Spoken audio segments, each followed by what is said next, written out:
So we received a lot of feedback from our previous two videos, and we wanted to come back on and just share some more information that we found and just kind of update you on what's going on and what we've seen going on in the community and some of the questions that you guys have had answered. My name is Andre Janau. I'm part of the Adams Group Experience, and this is James Adams. He's the team lead at the Adams Groups, and we just wanted to go over some more information with you guys to just provide a little bit more clarity about what we're doing and how it's going on. James? Yeah, and you know, just to add a little bit more to that is there was recently a Hernando Sun article that came out. It was incredible. We're going to dive into that. We're going to dissect that a little bit and add a little bit from a document that we have into that. But before I go there, I have read through the comments, and I appreciate you guys that are engaging and you care about our community. I want to be super clear.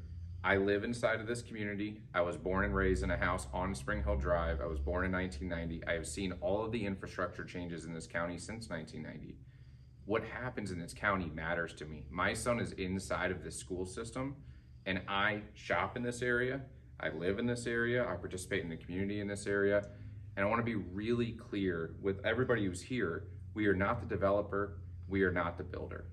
We noticed that there was a lack of information about this community, and because of that, we went out to pursue it. Our goal was to deliver that so we can answer our own questions and answer your questions. Our secondary goal is we are in real estate. Like, this community impacts our business, has a direct correlation over to our business. But along the path, we're talking about that next year, right? Like, we are trying to bring you guys more information. I appreciate your engagement inside of the comments and what you're doing, but I want to make sure I continue to ring this true, that I'm not the one who's changing the land. I'm here trying to report, and so is Andre. Yeah, and you know, before I moved to Hernando County in 2018, I used to live in Land O'Lakes in Concord Station. I moved up there in 2012. And so there was a huge development on State Road 54 that just took off. And there was not a lot of information about that. And there was 6,800 new homes built along that. And I watched firsthand what that was doing to State Road 54, what was doing at the interchange on 41, on 75. And I saw how long it took for those issues to get alleviated. And it was only because I had a connection inside the building division that I was able to even understand what they were even trying to do.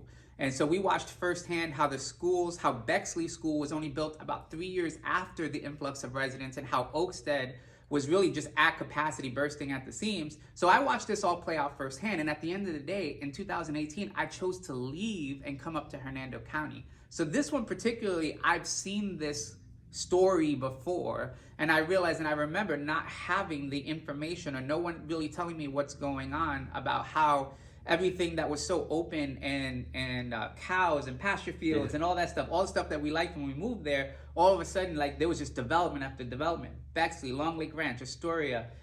So really, I watched State Road 54 just kind of blow up into what it is today. And so, you know, my background in research helps me find things that are not just publicly available on Google. And so I figured I would just contribute a little bit of that skill set to kind of bring some stuff forward. And before we go there, right, like, I think that your witness of this happening in that other area is kind of important here. Like, the concerns are real, right? Like, let's not defunct anything here. Like, we are concerned about schools.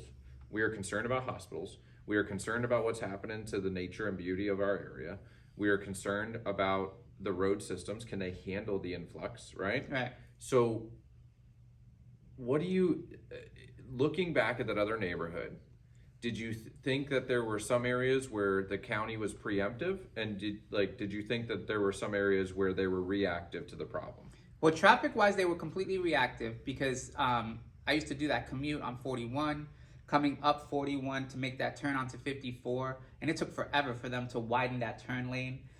75, that new interchange that came years after that. Yeah. Like, it already had blown up before they even decided, because they had to do all of the studies to decide how they were even going to solve that particular problem. We knew the Bexley School was going to be built, but I have family that had their kids in Oakstead, so they had to put like manufactured homes on the outside to kind of deal with the overflow of that until the Bexley School was built. Yep. So I watched that kind of go up, and they're still building there, but that really, like, that first rush of those first 6,000 homes that came in, I looked at my family, I was like, I think this is kind of not what we signed up for when it came to, like, when we were first moving, what we liked about it. Yep. So we came up to Hernando County.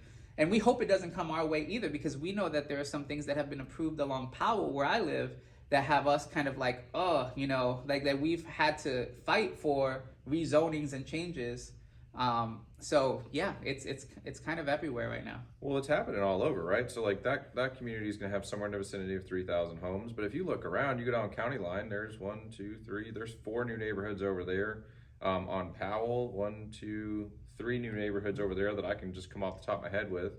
Off 50, you have Waterford. Like, we are building a lot of homes right now. So I think that we are going to see some stress to the infrastructure, education system, and hospital system. So like the concerns are there and valid.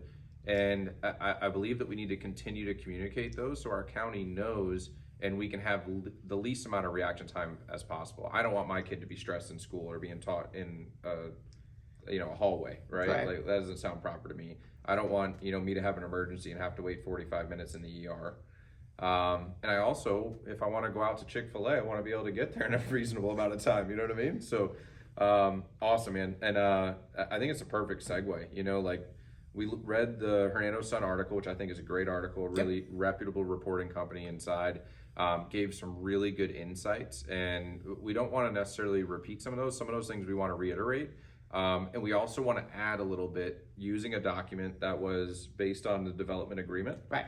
And guys, just so you know, in the comments, we're going to post a Google Drive link. There's no call to action to it. You can literally open it, save it on your phone. This is public information. You just have to know how to research and find it. But yeah, so a little bit on that. So when you're looking on county records, you're never going to be able to Google this. So you would actually have to know how to go into the permit records for the parcel numbers and to see what's submitted on the county. So the developer agreement that we're going to put in the comments was sent over in 2022. So it's fairly recent. We know that documents for this project go back as far as 2008. And so we cannot make any warranty that it hasn't been updated or amended since 2022. But it also is the developer agreement that was signed between Lake Hideaway and the county, kind of outlining what they were going to do and what they were committed to doing. Yep. So everybody should do their own due diligence on top of what we're doing, and just kind of see what's out there. And I know you've been invited to talk in some places as well. And so, but one of the biggest questions that came up was on schools. And so this is coming from section 315 of the developer agreement that we're going to post in the comments. And so I'm just going to read it verbatim, just because I think that there's not an interpretation. I'm just going to read it straight up. And I'm just going to reiterate what you said. Guys, like, this is a document. We're going to post it. We make no claims whatsoever to this. Like, this can be amended. Right. This can be changed. We're just reading this to you guys and trying to give you some insight, right? Like, we're trying to add value inside of it. We want to make sure that's known. You can reference it inside of the document and come to your own opinion of things. Yeah, so this is section 3.15 on schools. So school concurrency, the Hernando County School District previously declined the school site within a development, which was originally reserved in the prior DRIDO, and has since constructed other public school facilities in the vicinity of development. Hernando County School District presently has school capacity for phase 1A and B of the development for the non-age restricted residential units contained within the developer's initial phase. With respect to school concurrency, the following shall apply to the development. The developer shall generate a development absorption schedule differentiating age-restricted and non-age-restricted dwelling units and updated on an annual basis based on actual home occupancy, and shall provide the same to Hernando County School District and Hernando County Planning. The developer and the county will designate a charter school site on the master plan for the development. Hernando Sun references that specifically. The developer shall seek to procure a reputable charter school operator and will act in good faith to establish a charter school subject to the applicable state and local approvals. If a charter school is procured and constructed and opened, the developer shall deem to satisfy school concurrency to the extent that the charter school provides for capacity necessitated by the development as determined by Hernando County School District. In the event a charter school is not procured, then the development shall be subject to a standard school concurrency requirements, in which case the following further requirements shall apply. And we can keep going, but like that's the initial kind of like what's in the plan. So just to get this to where we can have a conversation, right? Like that's written on a piece of paper. So there are no plans to change schools for pods A and B. Is that what you're reading? 1A and 1B, they according to this, the way I see it being written here is that they are saying that they have the capacity for phase 1A and 1B. That's how I interpreted that. And 1A and 1B, what are we projecting again for home sites? I don't remember the exact We'd have to number. go back and look, but Yeah. I mean, I think that If I remember, it's between 300 and 400 between the two of them. It's between those two numbers. So if you say one child per house, which is going to be high, right, conservatively high, that's 300 to 400 students that are going to be added to a particular school system, depending if it's elementary, middle, high school. I don't know. Like I don't know what the capacity is right now. Or yeah, I mean, you'd have to look at it, but I think that the idea is what people have asked for is just the information, and that's why when we post this down, parse through it, go look at it, read it. It's what it is. We're not interpreting it in a sense that we cannot speak to what it is that they're going to do, other than what they have submitted to the county, right? And like I was saying, like this was not buried, but if you didn't know the parcel number and the permit records to search, you probably would never come across this if you just Googled this. So, we're just going to post it here so that people who care about what's going to happen and want to know a little bit more can just go to that particular section for schools. Yep. I know there was another section that people were talking about, buffer zones, right? Yes. So buffer zones. That's really important to the folks over in Woodland Waters. That's a big deal to them. So I'm just going to pull up that section here real quick for buffer zones.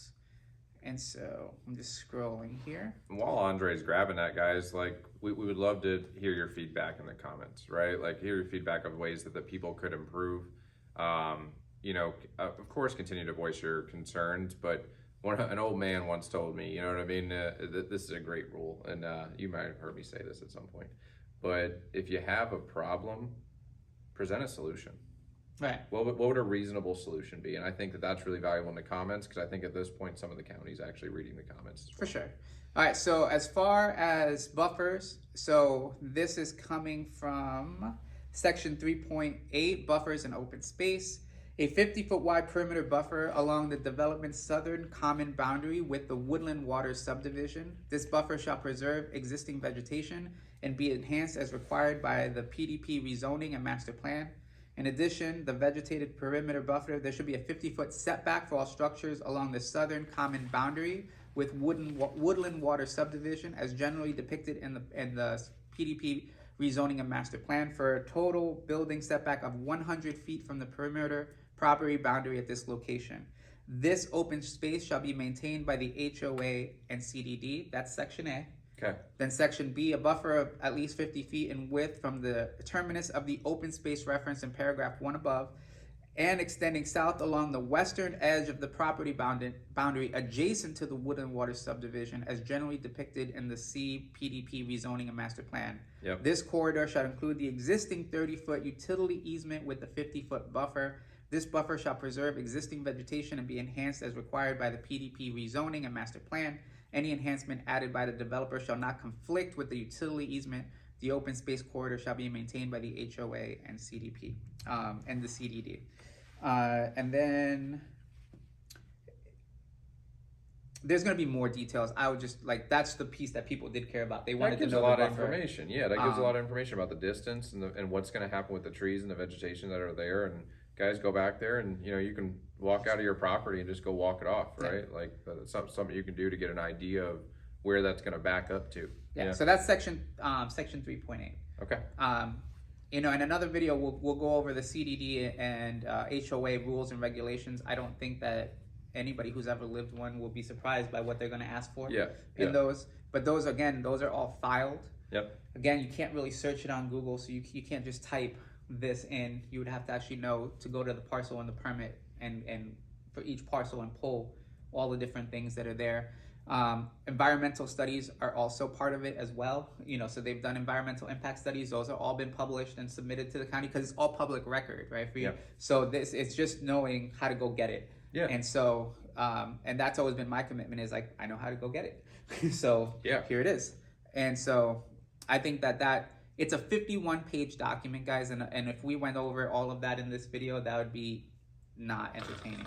And so there are going to be pieces that each individual person is going to care about more than others. So I encourage everybody to go look through it, read what it is. Again, it was filed, and I'm going to pull the exact date up here. It was filed with the clerk and recorded on March 14, 2022. And so this is less than 2 years old. Yep. And so while these things can be amended, I don't think it's going to be amended as such where the entire document is amended. There might be pieces of it that can be amended, but there has been nothing on record that we have seen recorded that shows us any amendments to it, whether or not they're even required to put that in there. Yeah. So I think those are important things for people to consider as they look through this. Yeah, and I think probably to wrap this one up, you know, I'd taken a drive by there last week just for progress, get an idea where things are at. They have cut off Eagle Shore Drive.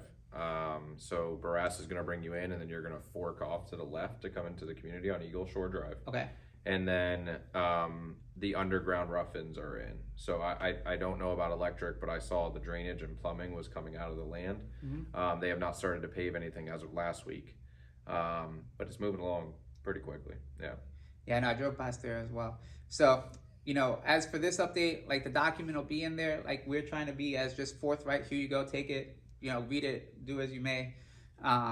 You know, enhance it, make it better. Yeah. You know, I know other people are working on this as well, kind of giving information out there. And so, you know, I think as a community, we can, you know, collaboratively try to piece together how this is going to impact everybody. As you said, the future is going to just keep moving forward. And, you know, if you were to go to State Road 54, I just drove past there. It does not look like the State Road 54 that I lived in before I moved up here. Yeah. And so, and some of that will be perceived as good. Some of that will be perceived as bad. I'm not here to tell anybody how to feel about it. Yeah. It's just a matter of fact. When I drove past there, it does not look like the State Road 54 that I lived in before I moved up to Hernando County. And that's happening, right? Like that's already planned and it's happening. And I understand the frustration. I mean, growing up here, there was a Texaco at the end of Spring Hill Drive, and most of these roads had 2 lanes. It's all changed, and it's continuing to change. All right, guys. So this is the update for today. Be a lookout in the comments for the link to this particular document, and we will post another update video as soon as we have something a little bit more solid on what to put out for you guys. So hopefully everybody has a wonderful day, and we'll see you in the next video.